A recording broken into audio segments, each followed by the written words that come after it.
Welcome to our channel. ఈ మధ్య కాలంలో చాలా మందికి నరాల బాధిత ప్రాబ్లమ్ ఉంది కదండీ! ఈ నరాల బాధిత ప్రాబ్లమ్ వల్ల చాలా మందిలో ఎరెక్షన్ ప్రాబ్లమ్ చూస్తా ఉన్నాం. ఈ ఎరెక్షన్ ప్రాబ్లమ్‌ని తగ్గించుకోవడానికి, మన నరాల బాధిత ప్రాబ్లమ్‌ని తగ్గించుకోవడానికి ఈ సలహాలు ఇవ్వడానికి మనతో పాటు ఉన్నారు ఆండ్రాలజిస్ట్ డాక్టర్ రామ్ గోపాల్ గారు. సో, సార్ ద్వారా ఈ విషయాలన్నీ తెలుసుకోవడానికి మీకు కూడా ఎంత ఇంట్రెస్ట్ ఉందో, నాకు కూడా అంతే ఇంట్రెస్ట్ ఉందని సార్ ద్వారా తెలియజేసుకుందాం. నమస్తే సార్. నమస్తే. సార్, ఈగర్‌గా మన ప్రేక్షకులైతే వెయిట్ చేస్తా ఉన్నారు. సో, నరాల బాధిత ప్రాబ్లమ్ వల్ల ఎరెక్షన్ ప్రాబ్లమ్ ఎందుకొస్తా ఉంది? సో, ఈ ప్రాబ్లమ్ నుంచి బయటపడాలంటే ఏం చేయాలి? ముందు నరం అంటే ఏంటో తెలుసుకుందాం. Okay sir. చాలామంది వెయిన్స్‌ను నరాలు అనుకుంటారు. ఇప్పుడు ఫర్ ఎగ్జాంపుల్ ఇలా పెట్టినప్పుడు ఇక్కడ మనకు బ్లూ కలర్ కనబడుతుంది. Okay sir. ఇవన్నీ వెయిన్స్. ఇది నరం కాదు. Okay sir. నరాన్ని ఇంగ్లీష్‌లో నర్వ్ అంటారు. ఓకే. నర్వ్ ఎలక్ట్రికల్ వైర్ లాంటిది.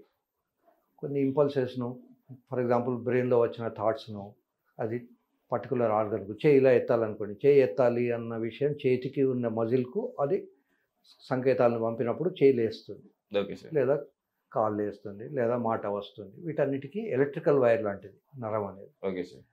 నరాల బలహీనత అనేది మిస్నామర్, ఎరెక్టైల్ డిస్ఫంక్షన్. యూజువల్‌గా రక్త ప్రసారంతో గట్టిపడుతుంది. ఇప్పుడు ఓకే సార్. ఈ ఫింగర్‌కు గట్టిగా ఉండడానికి కారణం బోన్స్, సైకిల్ టైర్ గట్టిగా ఉండడానికి కారణం గాలి. సో, అంగం గట్టిపడాలంటే రక్తం రావాలి. ఈ వచ్చిన రక్తం వెళ్ళిపోకుండా ఉండేందుకు అక్కడ భగవంతుడు ఒక స్పాంజ్ పెట్టాడు. ఆ స్పాంజ్ పట్టుకొని ఉంటుంది. Okay sir. సో, దీన్ని కొలక్వియల్‌గా నరాల బలహీనత అంటారు. నిజానికి ఇది నరాలది కన్నా కూడా రక్త ప్రసారందే ఎక్కువ ఉంటుంది. Okay sir. ఈ నరాల బలహీనత రావడానికి చాలా కారణాలు ఉంటాయి. ఒకటేమో వాళ్ళకి ఎక్కువ షుగర్ ఉండొచ్చు, డయాబెటీస్ అంటారు. లేదా ఫ్యాట్స్ ఎక్కువ ఉండొచ్చు. లేదా థైరాయిడ్ సరిగా పనిచేయకపోవచ్చు. Okay sir. ఇట్లాంటి కండిషన్స్‌లో వాడికి దొడ్డికి వెళ్దామంటే రాదు. కాన్‌స్టిపేషన్ ఉంటుంది. చాలా ఇవి ఉంటాయి. Okay sir. సో, కాన్‌స్టిపేషన్ ఉంది అంటే యాక్చువల్‌గా consulting family physician should think about thyroid. Okay sir. Thyroid డెఫిషియన్సీలో కూడా సెక్సువల్ ప్రాబ్లమ్స్ వస్తాయి. ఓకే. సో, కాన్‌స్టిపేషన్ ఉంది, తను చాలా ఇబ్బంది పడుతున్నాడు అనుకున్నప్పుడు doctor should evaluate him. Thyroid deficiency ఏమైనా లేదు కదా. Okay sir. అలాగే ఫ్యామిలీ హిస్టరీ ఆఫ్ షుగర్ ఏమైనా ఉందా, తల్లిదండ్రులకు షుగర్ ఉందా, తాతకు ఉందా. ఒక్కోసారి ఒక తరం వదిలేసుకొని ఇంకోళ్ళకి రావచ్చు. తాతకు ఉండొచ్చు, తండ్రికి ఉండకపోవచ్చు, కొడుకు రావచ్చు. Okay sir.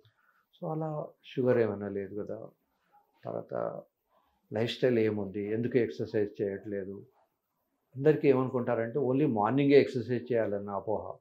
మార్నింగ్ ఆఫీస్కి వెళ్ళాలి, పొద్దున్నే లేచినప్పటి నుంచి ఏవో ఉంటాయి, న్యాచురల్ కాల్స్ ఉంటాయి. సో, టైం దొరకదు. పిల్లల్ని స్కూల్కి తీసుకెళ్ళాలి కనుక ఏదో టైంలో చేయొచ్చు, నైట్లో చేయొచ్చు. Okay sir. సో, ఎక్సర్సైజ్ అనేది కేవలం మార్నింగే చేయాలి, పొద్దుటిపూటనే న్యాచురల్ కాల్స్ డిస్టర్బ్ చేసుకొని లేదా మీ టైం డిస్టర్బ్ చేసుకోవాల్సిన అవసరం లేదు. తర్వాత ఇది యంగ్‌గా ఉన్నప్పటి నుంచే ఎక్సర్సైజ్‌కు అలవాటు పడిపోవాలి. చాలామంది అనుకుంటారు రిటైర్ అయినాక వాకింగ్ వెళ్దామని. రిటైర్ అయినాక వాకింగ్ వెళ్ళడం అనేది ఆహ్, ఓకే, బతికుండడానికి సరిపోతది. నిజానికి శృంగారానికి సరిపోదు. Okay sir. శృంగారానికి కొంచెం బ్రిస్క్ వాక్ లేదా రన్నింగ్ లాంటిది అవసరం ఉంటుంది.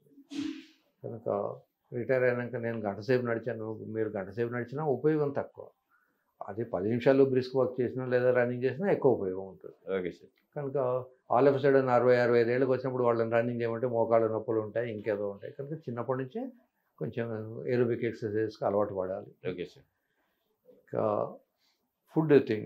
ఫుడ్లో ఫ్యాట్స్ అవి తగ్గించుకోవాలి, ప్రోటీన్ పెంచుకోవాలి. న్యాచురల్గా వచ్చే ఫ్రూట్స్, కెమికల్ కంటామినేషన్ తక్కువ ఉన్న ఫ్రూట్స్ తినాలి. మిగతాది ఎట్లాగో ఎయిర్ కంటామినేషన్ మన చేతిలో లేదు. ఢిల్లీలో అయితే వరల్డ్ లెవెల్‌లో దానికి ఎయిర్ కంటామినేషన్ వచ్చిందని మనం పేపర్‌లో చదివాము. సో, ఎయిర్‌ను మనం ఏమి కంట్రోల్ చేయలేము. చుట్టూ ఫ్యాక్టరీస్ ఉంటాయి. ఎస్పెషల్లీ మన హైదరాబాద్ చుట్టూ అన్ని ఫ్యాక్టరీలే. Okay sir. అవన్నీ వదిలే కాలుష్యాలన్నీ మన నోట్లోంచే, మన ముక్కులోంచే, మన శరీరంలోకే పోతుంటాయి. Okay sir. సో, విలేజ్‌లో ఉన్న వాళ్ళకన్నా మనం 10 సంవత్సరాలు ముందే వెళ్ళిపోతాం. Okay sir. సో, కనీసం ఉన్న కొద్ది సంవత్సరాలైనా ఆరోగ్యంగా, హ్యాపీగా ఉండాలనుకుంటే ఈ చిన్న చిన్న చిట్కాలు పాటించాలి. Okay sir. తర్వాత మనస్సును కూడా ప్రశాంతంగా ఉంచుకోవడం నేర్చుకోవాలి. దిస్ ఇస్ నో డౌట్ 10,000 సంపాదించినా, 10 లక్షలు సంపాదించినా ఏ వ్యక్తి కూడా డబ్బులు తీసుకొని పైకి వెళ్ళాం. మళ్ళీ ఇక్కడ ఓకే సార్. వదిలేసిపోవాల్సిందే. సో, బెడ్రూమ్‌లోకి వెళ్ళే ముందు ఎంత ప్రశాంతంగా వెళ్ళాలి అంటే అన్నీ వదులుకొని ఓకే సార్.